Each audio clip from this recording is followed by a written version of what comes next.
హరీష్ రావును 30వ తేదీ వరకు అరెస్టు చేయొద్దు, పోలీసులు దర్యాప్తు కొనసాగించవచ్చు, కేసును కొట్టేయాలన్న హరీష్ పిటిషన్పై హైకోర్టు మధ్యంతర ఉత్తర్వులు. ఎవరైతే కంప్లైంట్ చేసిరో చక్రధర్ గౌడ్ ఆయనకి నోటీసులు ఇచ్చారు. ఇదంతా ఏంటంటే ఫోన్ ట్యాపింగ్ సంబంధించిన వ్యవహారం. ఈయన క్వాష్ పిటిషన్ వేసిండు ఏమని, ఈ కేసు ఫేక్ కేసు, ఇది నా పిటిషన్ని కొట్టేయండి అని. చక్రధర్ గౌడ్ వేసిన పిటిషన్ని కొట్టేయండి అని. ఇది జనరల్గా జరిగే ప్రక్రియ. ఆ సందర్భంలో కోర్టు ఆయన కొంత వెసులుబాటును కల్పించింది. ఆయన ఏదో గెలిచినట్టు ఆయన కేసు నుంచి తప్పించుకున్నట్టు కాదు.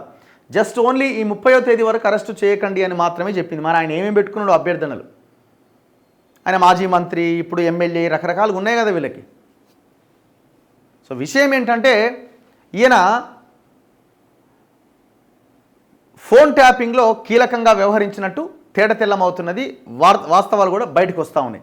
స్థిరాస్తి వ్యాపారి చక్రధర్ గౌడ్ ఫిర్యాదు మేరకు నమోదైన కేసులో ఈ నెల 30వ తేదీ వరకు బీఆర్ఎస్ నేత సిద్దిపేట ఎమ్మెల్యే హరీష్ రావును అరెస్టు చేయరాదని హైకోర్టు మధ్యంతర ఉత్తర్వులు జారీ చేసింది.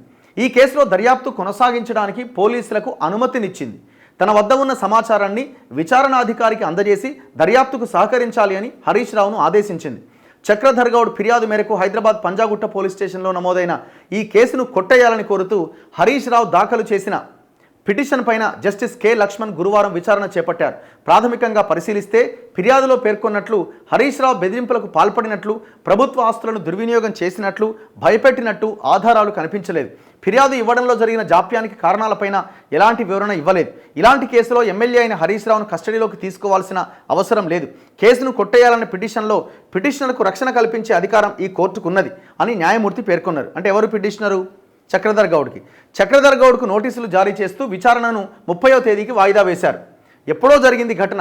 అంతకుముందు పిటిషనర్ తరపున సీనియర్ న్యాయవాది జె రామచంద్రరావు, న్యాయవాది ఆర్ చంద్రశేఖర్ రెడ్డి వాదన వినిపించారు. ఎప్పుడో జరిగిన ఘటన పైన ఇప్పుడు ఫిర్యాదు చేయడంలో ఉద్దేశాన్ని అర్థం చేసుకోవాలి. ఫిర్యాదు ఇవ్వాలనుకుంటే నేరుగా పంజాగుట్ట పోలీస్ స్టేషన్లో ఇవ్వచ్చు. అలా కాకుండా కమిషనర్కి ఎందుకు ఇవ్వాల్సి వచ్చింది? రాజకీయ కక్షతో ఫిర్యాదు చేశారు. కేసులోని ఆరోపణలకు ఒక్క ఆధారము లేదు. ఫిర్యాదులోని ఆరోపణలపైన కనీసం విచారణ జరపకుండా పోలీసులు కేసు నమోదు చేశారు. ఇది సహజ న్యాయ సూత్రాలకు విరుద్ధం. విచారణకు హరీష్ రావు సహకరిస్తారు, అయితే అరెస్ట్ చేసే ప్రమాదం ఉంది అని తెలిపారు. ఈ లొల్లంత ఏంటంటే అరెస్ట్ నుంచి తప్పించండి బస్, అంతే. ఫోన్ ట్యాపింగ్ చేయలేదండి మీరు? ప్రభాకర్ అసలు ఫోన్ ట్యాపింగ్ అన్నదే లేకపోతే ప్రభాకర్ రావు అంటాడు అమెరికాలో ఎందుకు పంతాడు, తెలంగాణకి ఎందుకు రాడు? శ్రవణ్ రావు అంటాడు అమెరికాలో ఎందుకు పంతాడు, తెలంగాణకి ఎందుకు రాడు? ఆన్సర్ చేయండి దీనికి. ట్యాపింగ్ అన్ని రిమాండ్ రిపోర్ట్లు, అన్ని ఛార్జ్ షీట్లు, ఇన్ని నెలలుగా జైల్లోనే ఉన్నారు కదా, ఇన్ని నెలల పాటు జైల్లోనే ఉన్నారు కదా. ఉత్తగానే ఏం ఎవిడెన్స్ లేనిది ఇన్ని నెలలు జైల్లో ఉంటారా? ఏం ఎవిడెన్స్ లేనిదే ఇన్ని నెలలు జైల్లో ఉంటారా? అది అయ్యే పనేనా? 100కి 100%, 200% ఫోన్ ట్యాపింగ్ జరిగింది. కేసీఆర్ ఎలక్షన్లో గెలుస్తా నేను, నన్నెవడు ఓడించేది అని అంత ధీమాగా ధైర్యంగా ఉండి ఓడిపోయిన తర్వాత డైజెస్ట్ అవ్వక మానసికంగా కుంగిపోయి కాలిరగొట్టుకునేది ఎందులో భాగం? ఇందులో భాగమే. అంటే అంత ధీమా ఉండే వాళ్ళకి మేము గెలుస్తామని. ఎందుకు? మా దగ్గర పైసలు ఉన్నాయి, అపోజిషన్ పార్టీలు డబ్బులు పంచకుండా వాళ్ళని నిరోధించడానికి మాకు ఫోన్ ట్యాపింగ్ అస్త్రం ఉన్నది. అది ఎవరికి తెలియదు, మాకు మాత్రమే తెలుసు. సో కాబట్టి ఇంకా వాళ్ళు గెలవడానికి అవకాశాలు ఏడున్నాయి అన్నది వాళ్ళ ఆలోచన ఉండే. వీళ్ళు ఏదో చెప్తున్నారు, అంతకుముందు ఎందుకు చెప్పలే? మీరు చెప్పాల్సింది ఏంటంటే ఆ న్యాయవాదులు కానీ, ఎవరు ఆయన తరపున వాదించే వాళ్ళు కానీ, కేసీఆర్ టీం కానీ, హరీష్ రావు కానీ, మీరు చెప్పాల్సింది ఏంటంటే అసలు ఫోన్ ట్యాపింగ్ మేము చేయలే, అసలు ఆ పదమే లేదు, తెలంగాణలో అసలు మేము ఎక్కడ మేము చేయలేదు, దమ్ముంటే విచారణ చేసుకోండి అని చెప్పాలా. అవసరమైతే కేసీఆర్ బయటికి రావాలా, సిబిఐ ఎంక్వైరీకి ఆదేశించండి మీకు దమ్ముంటే అని అడగాల. మీకు చేతనైతే ఫోన్ ట్యాపింగ్ అంశాన్ని సిబిఐకి అప్పగించండి అని చెప్పాలా. అవుతుందా?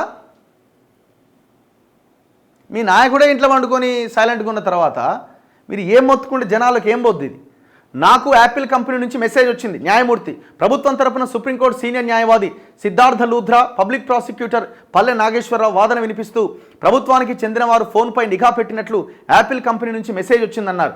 యాపిల్ కంపెనీ నుంచి తనకు ఇలాంటి మెసేజ్ వచ్చిందని ఈ సందర్భంగా న్యాయమూర్తి వ్యాఖ్యానించారు. లూథ్రా సమాధానమిస్తూ ఆ మెసేజ్ ఒక్కటే కారణం కాదని తదనంతర పరిణామాలను పరిగణలోకి తీసుకోవాలన్నారు. ఫోన్ ట్యాపింగ్పై హైకోర్టులో పిటిషన్ను చక్రధర్ గౌడ్ ఉపసంహరించుకున్నారు. ప్రత్యామ్నాయ మార్గాల్లో భాగంగా వెంటనే కమిషనర్కు ఫిర్యాదు చేశారు. కేసు పెట్టడంలో జాప్యం జరిగిందన్నది సరికాదు. కేసులో హరీష్ రావు పాత్ర లేదనుకుంటే కోర్టులో నిరూపించుకోవచ్చు. ఇది తీవ్రమైన నేరం. ఎలాంటి రక్షణ కల్పించవద్దు. కేసు దర్యాప్తు ప్రాథమిక దశలో ఉన్నది. ఇలాంటి దశలో మధ్యంతర ఉత్తర్వులు జారీ చేయరాదని గతంలో సుప్రీం తీర్పు ఇచ్చింది. కావాలంటే పిటిషనర్ ముందస్తు బెయిల్ పిటిషన్ దాఖలు చేసుకోవచ్చు.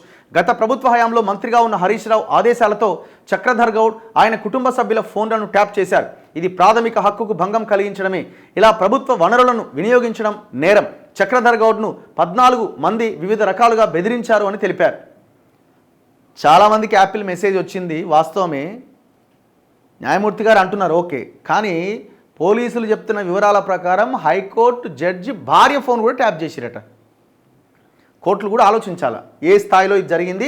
దీని మీద పూర్తి స్థాయిలో విచారణ జరపాల్సిన అవసరం ఉందన్న విషయాన్ని గుర్తించాల్సిన అవసరం ఉంది. కోర్టు కూడా ఎక్కడ ఏం జరగలేదు, అంత బాగానే ఉంది, ఎందుకు పిటిషన్ వేసినని ఏం చెప్తలేదు కోర్టు కూడా.